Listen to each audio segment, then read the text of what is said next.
Amada igreja, nós vamos abrir a palavra do Senhor, a primeira carta de Pedro, no capítulo 1. Hoje nós damos início a uma série de mensagens na primeira epístola de Pedro. No verso 1 desse texto, 1 Pedro capítulo 1, diz assim: Pedro, apóstolo de Jesus Cristo, aos eleitos que são forasteiros da dispersão, no Ponto, Galácia, Capadócia, Ásia e Bitínia. Pedro, apóstolo de Jesus Cristo. Vamos orar. Ó Deus, nós abrimos a Tua santa e bendita palavra mais uma vez, sabendo, ó Pai, que a Tua verdade, ela tem o poder para nos salvar, mas também para nos transformar dia a dia, nos habilitando assim como crentes, como servos do Senhor, a sermos instrumentos para abençoar outras pessoas, mas também para sermos adoradores do Seu nome como convém. Ó Deus, o Senhor tem sido gracioso conosco. O Senhor tem nos unido como igreja, tem nos dado a unidade do Teu Espírito. O Senhor tem nos enchido de esperança. O Senhor tem falado aos nossos corações quando temos ansiedades. E queremos que agora o Senhor mais uma vez venha pastorear o nosso coração, para a nossa edificação, Senhor, mas para a glória do Senhor, acima de tudo, para o Teu nome ser exaltado. Em nome de Jesus. Amém. Queridos, essa carta é uma carta extremamente desafiadora para nós que somos servos do Senhor Jesus, porque ela contém exatamente o que Deus deseja de nós em momentos de tribulação, de provações, de dificuldades. Deus, quando chamou os seus discípulos para serem seus apóstolos, seus discípulos especiais, o Senhor se preocupou muito em dar a eles a visão daquilo que eles deveriam fazer. Em Mateus capítulo 28, quando Jesus chama os seus discípulos e agora os envia, diz o texto que Jesus se aproximou deles e lhes disse: Toda a autoridade me foi dada no céu e sobre a terra.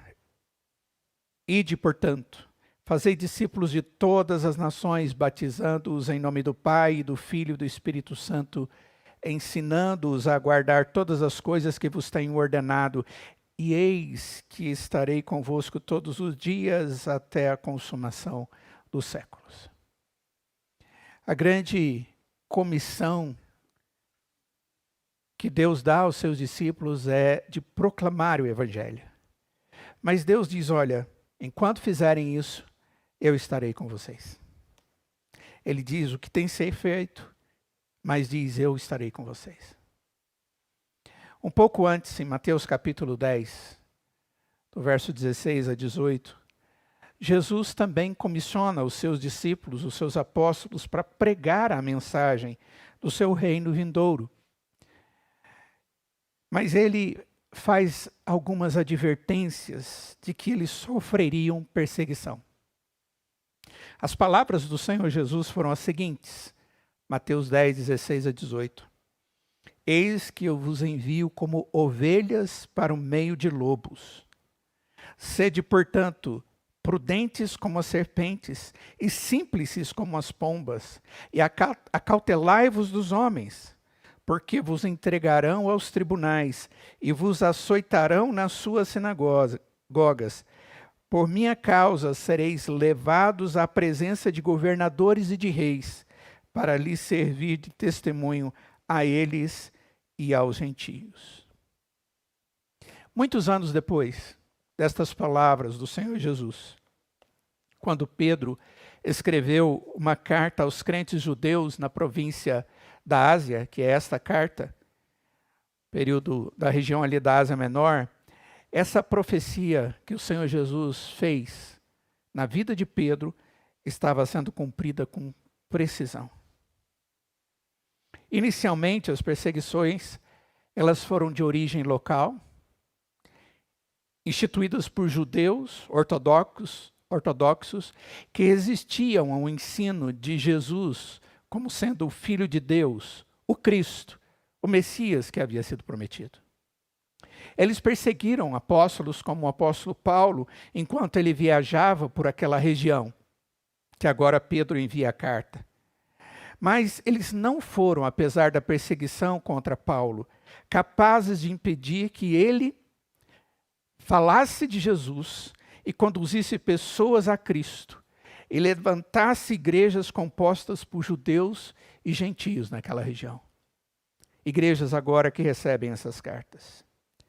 Depois que essa perseguição foi bem localizada através desses judeus ortodoxos, nós vemos que a perseguição contra a igreja atingiu uma nova intensidade, uma nova direção.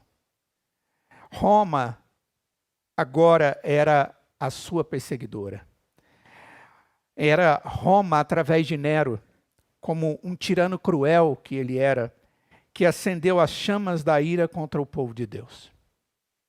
A história nos diz que em 19 de julho de 64 depois de Cristo, um grande incêndio aconteceu na cidade de Roma, destruindo grandes áreas da cidade. O incêndio durou 3 longos dias. E começou-se a espalhar o boato de que Nero havia montado seu palco privado, com vista para as chamas e cantado sobre a destruição de Troia. Isso levou a uma crescente suspeita de que o próprio Nero havia causado o incêndio. Diante disso, para afastar essas suspeitas de si mesmo, Nero decidiu encontrar aquilo que nós chamaríamos de um bode expiatório. E ele escolheu como bode expiatório os cristãos. Os cristãos que já eram vistos com alguma suspeita pelo mundo daquela época, pelo mundo pagão daquela época. E não demorou muito para que isso se transformasse como uma suspeita e uma hostilidade aberta contra o cristianismo naquele mundo romano. Afinal de contas, os cristãos, segundo eles, não adoravam nenhum dos deuses do mundo antigo, e isso era verdade. E porque eles não adoravam aquela quantidade de deuses do mundo antigo, eles eram rotulados de ateus. Eles foram acusados de canibalismo por causa da ceia do Senhor, porque diziam servir a carne e o sangue de alguém, e eles se alimentavam disso, como fizemos hoje na ceia do Senhor. Eles foram acusados de imoralidade por causa de seus banquetes, conhecidos como banquetes do amor, que era semelhante à ceia e ajuntava os alimentos para juntos alimentarem como a igreja em comunhão. Eles foram acusados de dividir casas. Esses cristãos foram acusados de dividir casas porque Jesus havia prometido que a sua mensagem provocaria situações dentro de lares. Uns aceitariam a Cristo e outros não. E finalmente, esses cristãos, eles eram acusados de ensinarem que Jesus voltaria um dia e destruiria a terra com fogo. Pois essa havia sido realmente a mensagem trazida. Com o resultado disso, a perseguição aos cristãos estourou em todo o império. Em todo o império. E muitos cristãos foram mortos, principalmente crucificados. Outros foram costurados com peles de animais e jogados no meio de cães selvagens para serem dilacerados. Mulheres foram amarradas a touros loucos e arrastadas pelas cidades até a morte. Em ocasiões especiais, Nero mandava os cristãos embebidos em óleo e amarrava-os a estacas e os queimava vivos para iluminar suas festas no jardim.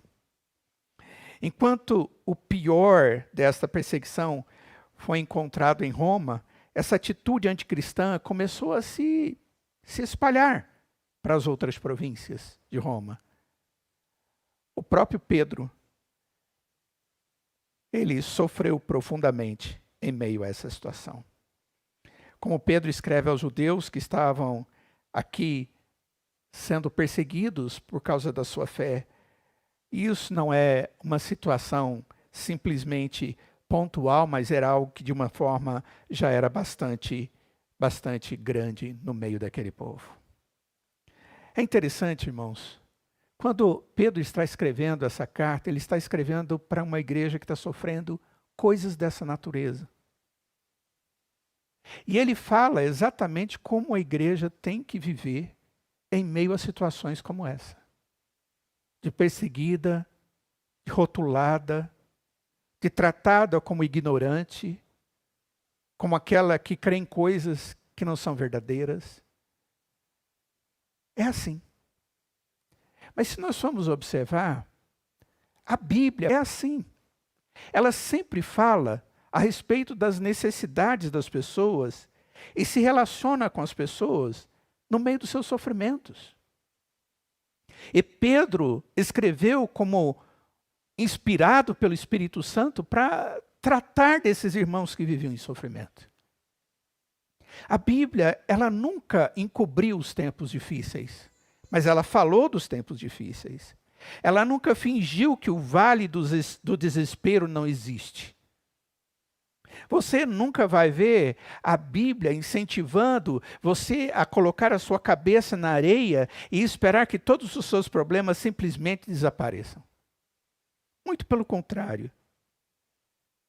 Se você for olhar para a Escritura e for olhar para a forma com que Pedro vai tratar estes assuntos aqui nas suas cartas, você perceberá que lida de forma realista como tempos difíceis.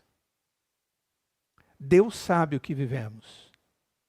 Deus não é ignorante às realidades que experimentamos, das angústias da nossa alma, das circunstâncias que nos envolvem. É isso que Pedro vai fazer. Ele terá respostas reais para problemas reais. O resultado nem sempre será fácil, mas nós vamos perceber que ele conduz essa igreja de forma vitoriosa. Hoje o que eu quero apresentar para vocês é o início da exposição de 1 Pedro. E o texto diz, no verso de número 1, que esta carta era uma carta que estava sendo enviada por Pedro, o apóstolo de Jesus Cristo. Esse vai ser o nosso foco. Tentar compreender quem foi Pedro, qual foi a sua realidade e como Deus o preparou para que ele pudesse trazer esta mensagem para aqueles irmãos daquela época e para nós hoje. Quem foi esse homem Pedro? Em Mateus capítulo 16, verso 18, a palavra de Deus diz assim: também eu te digo que tu és Pedro, palavras do Senhor Jesus direcionadas a Pedro, e sobre esta pedra edificarei a minha igreja, e as portas do inferno não prevalecerão contra ela. Existem várias características dos discípulos encontrados na palavra de Deus, como o apóstolo Paulo, como Tiago, como Pedro, como João. Homens que estiveram observando as realidades e conviveram ali com as verdades da graça de Deus. Mas Pedro, ele desperta uma imaginação e uma curiosidade muito grande em nós, dado aos eventos os quais ele fez parte. Isso não quer dizer que ele sempre foi perfeito ou que sempre foi capaz de dizer a coisa certa. nós vamos perceber que Pedro não tinha essa característica. Longe disso. E, no entanto, existe alguma coisa que talvez eu chamaria de admirável em Pedro. Quase não podemos ler sobre ele sem ter nossa imaginação de um homem agitado. A ideia que a Bíblia nos traz e dos eventos que ele participa é que ele era afoito e ele era agitado. Este foi um homem que fez grandes coisas, grandes mesmo. Como todos os homens de grande magnitude, tanto em suas vitórias como em seus fracassos, Pedro foi grande. Ele foi o homem que teve algumas atitudes que alguns chamariam de, entre aspas, ratas. Atitudes que não deveria ter acontecido. Foi Pedro quem primeiro declarou Jesus como Filho de Deus. E foi Pedro quem foi repreendido por Jesus por tentar convencer a Jesus a não ir a Jerusalém para ser crucificado. Quando Jesus diz para ele, "Rada-te, Satanás." Foi somente Pedro que saiu do barco para caminhar sobre as águas no mar revolto durante a tempestade para encontrar o Senhor Jesus. Mas foi esse mesmo Pedro que começou a afundar quando tirou os olhos do Senhor Jesus. Pedro estava pronto para enfrentar toda a corte romana quando eles vieram prender o Senhor Jesus. Mas em poucas horas depois, ele estava negando que até mesmo conhecia o Senhor Jesus. Pedro se levantou no dia de Pentecostes e proclamou a salvação que Jesus Cristo havia trazido logo depois da vinda do Espírito Santo. Ele se recusou a parar de pregar, mesmo depois de ter sido espancado e jogado na prisão. Mas esse mesmo Pedro foi intimidado por legalistas quando eles foram para a Antioquia e o viram comendo com cristãos gentios. Se você fosse chamado para escolher um homem mais qualificado para construir a igreja de Jesus Cristo, provavelmente Pedro nem mesmo estaria concorrendo nessa lista, dentro dos nossos critérios. Não havia nele formação que sugerisse que ele poderia ter sucesso no cumprimento da comissão que Jesus lhe deu. Ele não recebeu nenhum treinamento formal no seminário. Ele não tinha experiência em gestão. Ele era apenas um simples pescador. Nós devemos considerar isso. O fato de Pedro não ser qualificado, entre aspas, para ser um discípulo de Jesus, nos ensina algo sobre o tipo de homem que Deus usa. E é muito importante que lembremos disso. Ele usa homens que ele deseja usar. Deus usa homens que ele deseja transformar. Deus usa homens que ele qualifica para ser usado. Isso é bom. Isso significa que ele pode me usar. E isso significa, irmãos, que ele pode usar você e a cada um de nós.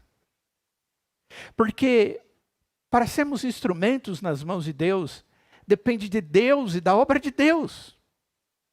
Antes da nossa própria obra. Antes das nossas próprias qualidades pessoais. Que tipo de homem foi esse Simão Pedro?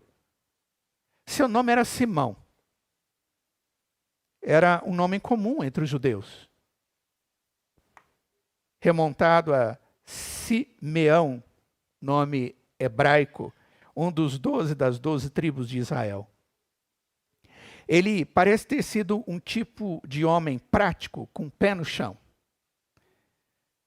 E a gente tira essa ideia porque quando o seu irmão, André, vai atrás de Jesus, quando Jesus o chama, ele fica em casa, em Cafarnaum, para cuidar dos negócios, da pesca, da família, enquanto o seu irmão André partia para se tornar um seguidor de João Batista. Foi André que conheceu Jesus pela primeira vez, quando João o proclamou o Cordeiro de Deus que tira o pecado do mundo. André continuou a seguir Jesus, mas não antes de ir e trazer consigo seu irmão Simão. André foi discípulo de João e depois traz o seu irmão a Cristo Jesus. Em João capítulo 1, no verso 40 a 42, diz o texto: era André o irmão de Simão, Pedro, um dos dois que tinham ouvido o testemunho de João e seguido Jesus. Ele achou primeiro o seu próprio irmão Simão, a quem disse: achamos o Messias, que quer dizer Cristo, e o levou a Jesus. Olhando Jesus para ele, disse: tu és Simão, o filho de João, tu serás chamado Cefas, que quer dizer Pedro. Imagine esse quadro de André chegando para Pedro e dizendo: Pedro, vamos lá encontrar Jesus. Ele diz: não, peraí. Eu vou, você já foi, você já está atrás de um mestre aí de religião, de religiosidade. Alguém tem que cuidar dos negócios da casa. E o irmão dizendo para ele: não, vem, porque eu conheci o Messias. Vem, porque eu conheci o Salvador.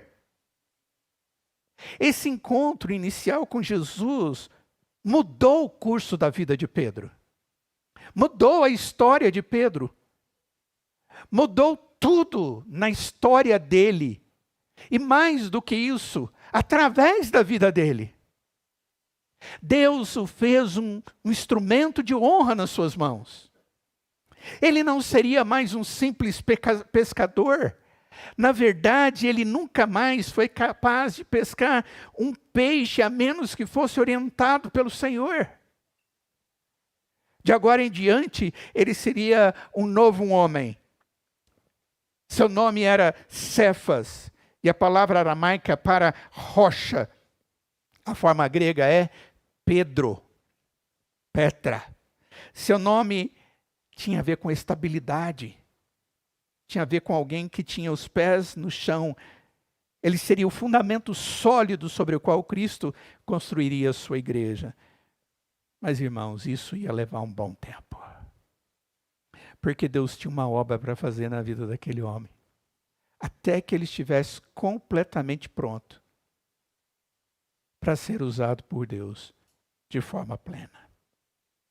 Demoraria para Deus transformar esse pescador vacilante num escritor maduro das epístolas que levam o seu nome. Muitas experiências combinadas pela soberania de Deus para fazer desse homem a rocha de Deus. E eu quero mostrar isso para vocês. Esses rastros da história de Deus na vida de Pedro, fazendo-o, preparando para ser esse instrutor da igreja. A primeira coisa, esse homem estava sendo preparado para ser aquele que, transformado, serviria ao Senhor. E a primeira coisa que eu quero mostrar para vocês é que ele aprendeu sobre a soberania de Deus. Como a maioria das lições que aprendemos na vida, a lição de soberania, ela foi continuamente reforçada diante de Pedro. Pedro foi confrontado pela primeira vez com essa lição depois de uma longa noite de pesca infrutífera. Eu creio que vocês se lembram desse evento. Pedro e seus companheiros haviam voltado para a praia e enquanto lavavam e consertavam as redes, Jesus entrou em um dos barcos e começou a ensinar a multidão que se reunia na praia. O texto em Lucas capítulo 5, no verso 4 e 5 diz assim: quando acabou de falar, disse a Simão: faze-te ao largo e lançai as vossas redes para pescar. Respondeu-lhe Simão: mestre, havendo trabalhado toda a noite, nada apanhamos, mas sobre a tua palavra lançarei as redes. Ele até que lançou as redes, mas antes teve que falar para Deus: já tínhamos feito tudo aquilo que era necessário para encontrar peixe. Imagina a frustração desses pescadores que trabalharam a noite toda, lançando e puxando as pesadas redes de arrasto, longas, apenas para encontrá-las vazias de peixes. Vazias, totalmente vazias.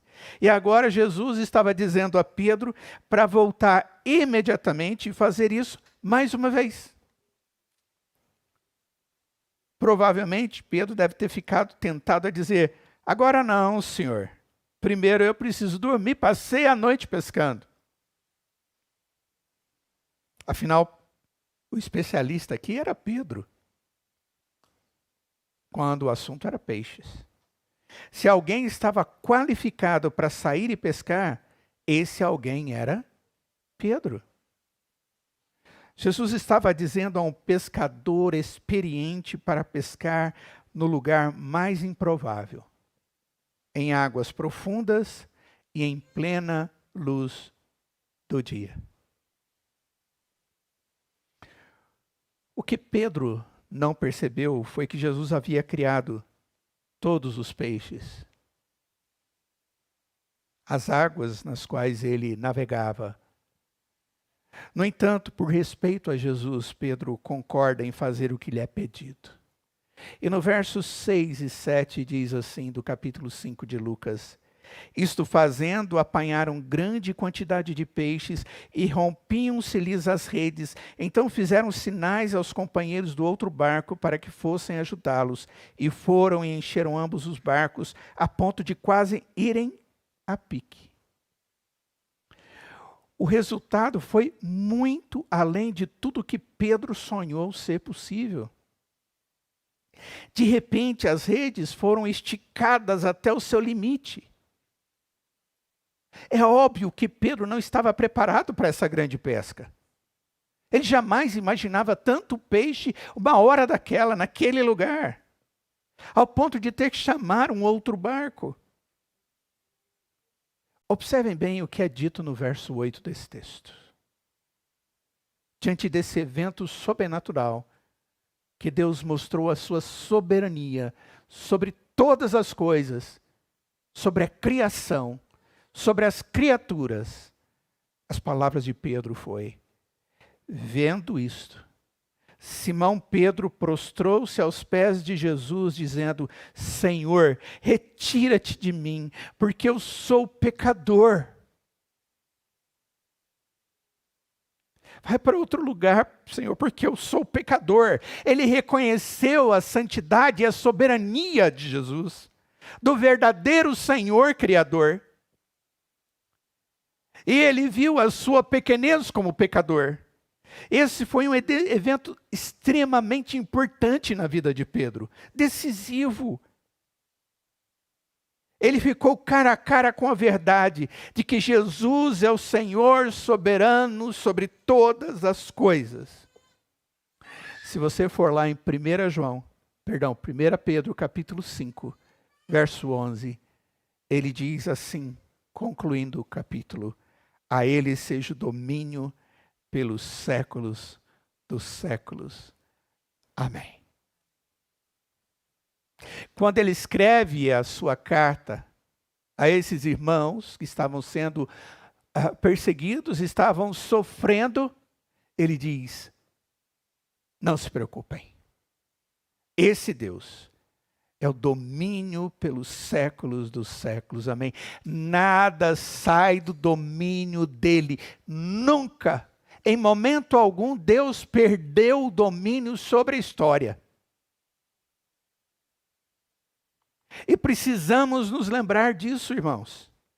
Deus nunca deixou de ser o Senhor sobre todos os eventos. Por mais estranhos que eles possam acontecer, por mais difíceis de compreender, Deus continua sendo aquele que tem um domínio sobre todas as coisas pelos séculos dos séculos.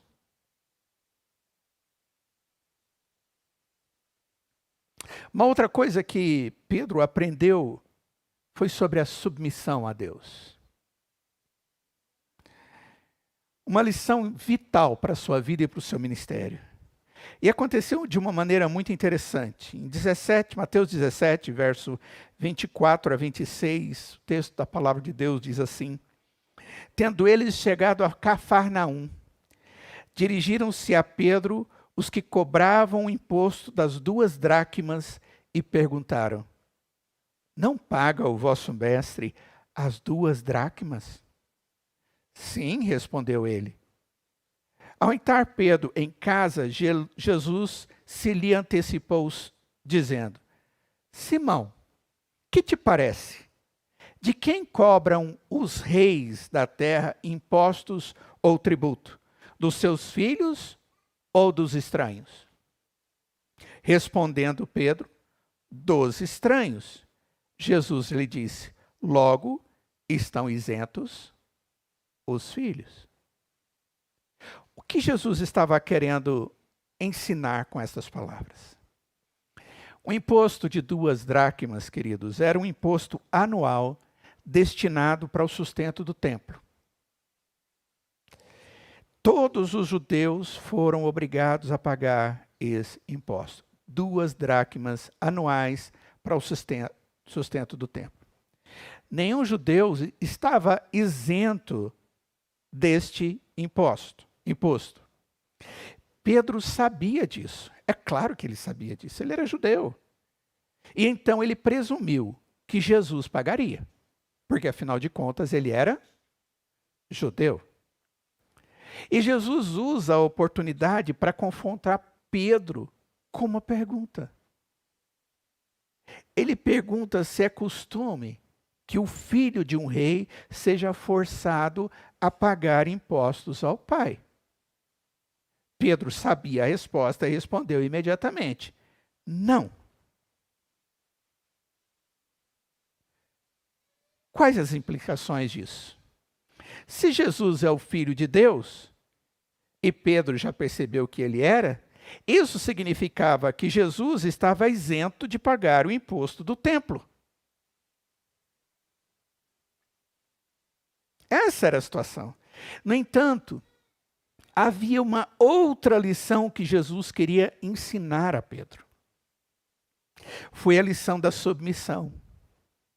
No verso seguinte, 27, diz o texto, Jesus diz: Mas, para que não os escandalizemos, vai ao mar, lança o anzol, e o primeiro peixe que fisgar, tira-o, abrindo-lhe a boca, acharás um estáter. Toma-o e entrega-lhes por mim e por ti. Olha só, o Senhor Jesus disse para ele que havia providenciado o que era necessário. Mais uma vez, de uma forma sobrenatural. Essa foi uma lição importante, irmãos. Pedro estava aprendendo a necessidade de submeter às autoridades governamentais.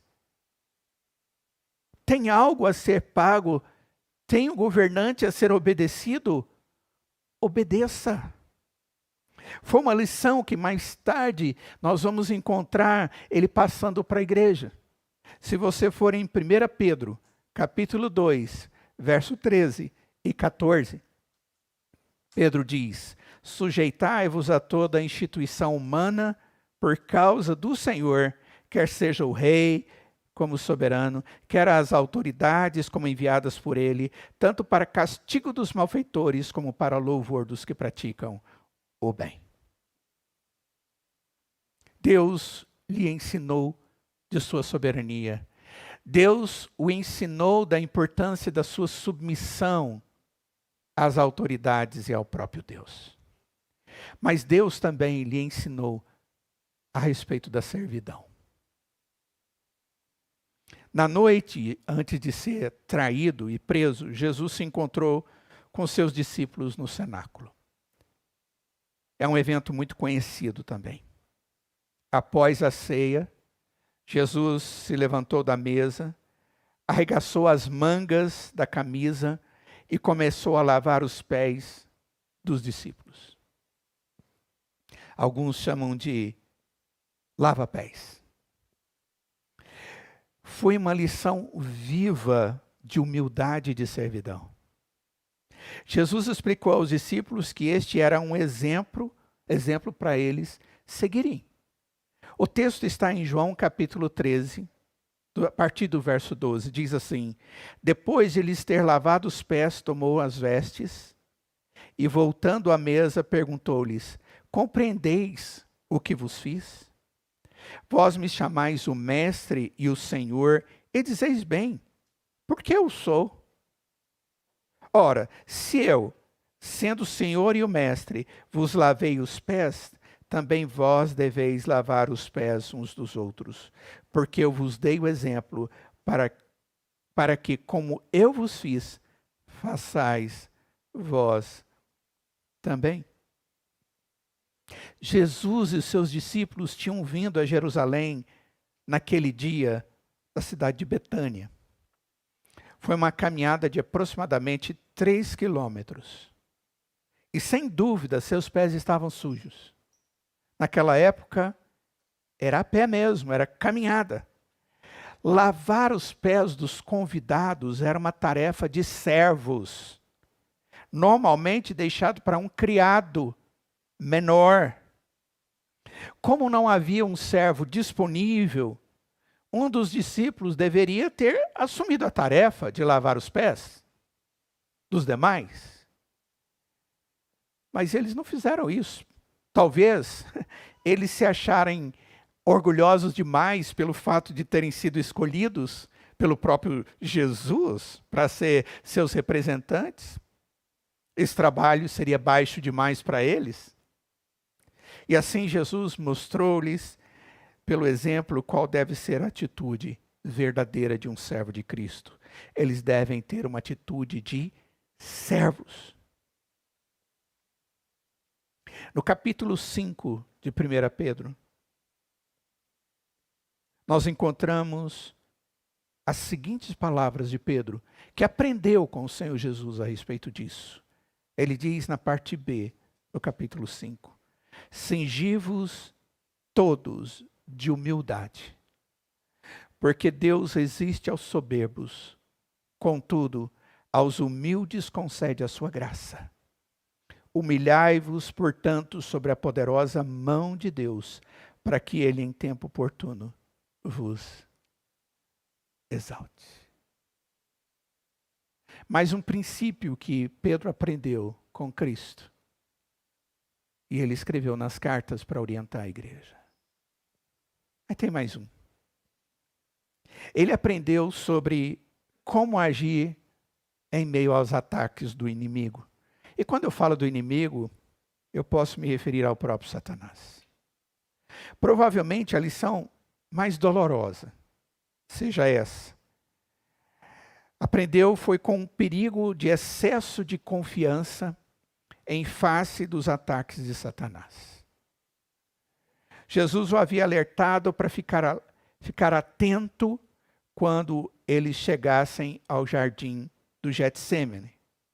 Mas a palavra diz que Pedro adormeceu. Fiquem atentos, mas ele adormeceu. Como resultado, a traição e prisão de Jesus deixaram Pedro confuso e incerto, sem saber o que fazer. Primeiro, ele tentou impetuosamente atacar aqueles que prendiam o Senhor Jesus. Então, mais tarde, naquela mesma noite, quando foi questionado, ele negou que conhecia o próprio Senhor. Foi uma lição que Pedro jamais esqueceria. Jamais. Anos depois, Ele deveria alertar os crentes para ficarem alertos. Ele deveria chamar a atenção dos crentes para ficarem alertos. Em 1 Pedro capítulo 5, ele escreve aos irmãos, no verso 8 e 9, sede sóbrios e vigilantes. O diabo, vosso adversário, anda em derredor, como leão que ruge procurando alguém para devorar. Resisti-lhe firmes na fé, certo de que sofrimentos iguais aos vossos estão se cumprindo na vossa irmandade espalhada pelo mundo. Mais um ensinamento de Jesus que ele aprendeu e ele transmitiu aos irmãos através dessa carta. E por último, ele aprendeu sobre os sofrimentos.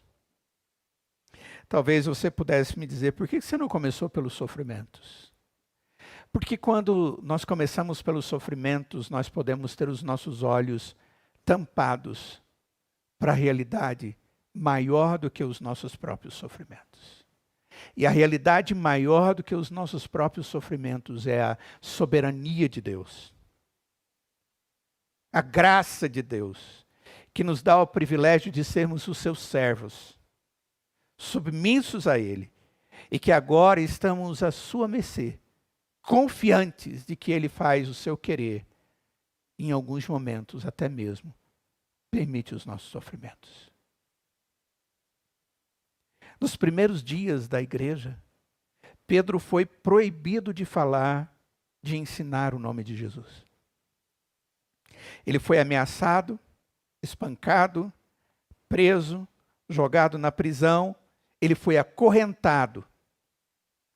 Pedro estava no corredor da morte, na prisão de Herodes Agripa, e apenas poderia escapar por meio de uma intervenção milagrosa. Pedro já estava familiarizado com o sofrimento quando escreveu essas palavras. Ele sabia o que era sofrer. O que era sofrer por causa do amor a Cristo. Não é por causa de uma enfermidade, não. O sofrimento aqui, irmãos, tem a ver o sofrimento por ser cristão, por amar a Cristo, por defender a sua fé, por defender a sua liberdade de amar a Cristo e proclamar a Cristo diante dos homens. Esse é o sofrimento. E ele vai escrever na primeira carta de Pedro, no capítulo 3, nos versos 14 e 15. Mas ainda que venhais a sofrer por causa da justiça, bem-aventurados sois. Não vos amedronteis, portanto, com as suas ameaças, nem fiqueis alarmados. Antes, santificai a Cristo como Senhor em vosso coração, estando sempre preparados para responder a todo aquele que vos pedir razão da esperança que há em vós. Mais um ensinamento do Senhor Jesus para a sua vida. Aquele apóstolo que negou a Cristo em um momento de pânico, cego, ele aprendeu a estar pronto para falar por Cristo em face do sofrimento e da morte. A tradição da igreja é unânime em seu relato da morte de Pedro. Sob sentença de morte, ele foi primeiro forçado a assistir à crucificação da sua esposa. Então, quando os soldados foram crucificá-lo, ele pediu que fosse colocado na cruz de cabeça para baixo, porque não se considerava digno de ser pendurado na cruz da mesma forma que Jesus fora crucificado. Esse não era mais o pobre pescador que entrou em pânico ao ser questionado por uma escrava se era discípulo de Jesus. Não era mais aquele homem. O pescador de Cafarnaum cresceu e se tornou um grande homem de Deus em meio às grandes tribulações. Na sua segunda carta, Segunda carta de Pedro. No capítulo 3, verso 18, Pedro diz: antes, crescei na graça e no conhecimento de nosso Senhor e Salvador Jesus Cristo. A Ele seja a glória, tanto agora como no dia eterno. Amada igreja, este homem foi preparado pelo Senhor. Ele foi transformado para servir ao Senhor. E o serviço dele tem a ver com fazer a vontade de Deus. E a vontade de Deus é que a sua vida fosse de santidade, como um proclamador do Evangelho. Ele aprendeu as coisas e as verdades do Senhor. E na medida em que aprendia, ele compartilhava. Na medida em que fomos caminhando nesse texto de 1 Pedro, eu espero que Deus possa abrir os nossos olhos, para que nós possamos crescer através daquilo que Deus inspiradamente nos ensina, através do seu servo Pedro. Para que, crescendo no conhecimento do nosso Senhor e Salvador Jesus Cristo, estejamos sempre glorificando a Ele, tanto agora quanto no dia eterno. Eu sei que muitos têm sido os momentos que Deus tem permitido a cada um de nós. E são histórias muito diferentes. São lutas, são coisas que nós podemos compartilhar e nunca serão as mesmas coisas. Mas lembre-se de uma coisa, de uma verdade. Deus continua sendo o Senhor da história. Foi Ele que te chamou à sua intimidade e à salvação. Foi esse que te fez servo. É esse que transforma a sua vida e te qualifica, porque a qualificação em você não é aquela que te habilita a ser servo e instrumento nas mãos dele, mas aquelas transformações que ele produz na sua vida. Glorifique a Deus com a sua vida. Seja instrumento de bênção nas mãos do Salvador. Vamos ficar de pé e vamos orar. Gracioso Deus, nós te louvamos, Pai, pela vida do teu servo Pedro e por tudo que o Senhor fez na sua vida. Ó Pai, abra os nossos olhos para que possamos, como ele, entender através da tua palavra, entender através dos seus atos na história, a respeito da tua verdade, a respeito do seu amor, da salvação, dos teus propósitos santos. Não permita, ó Deus, que nós estejamos vivendo no mundo, sendo levados de um lado para o outro, sem termos a Cristo, Pai, como nosso norte. Pelo contrário, mantenha os nossos olhos na cruz de Cristo, na eficácia da obra dele e nos compromissos que devemos ter na presença dele. Obrigado pela vida da tua igreja, por esse culto que prestamos ao Senhor. Nós oramos em nome de Jesus e imploramos que a graça do Senhor Jesus, que o amor de Deus o Pai, que a comunhão e as santas consolações do Espírito Santo de Deus esteja sobre cada um de nós hoje e para todo sempre.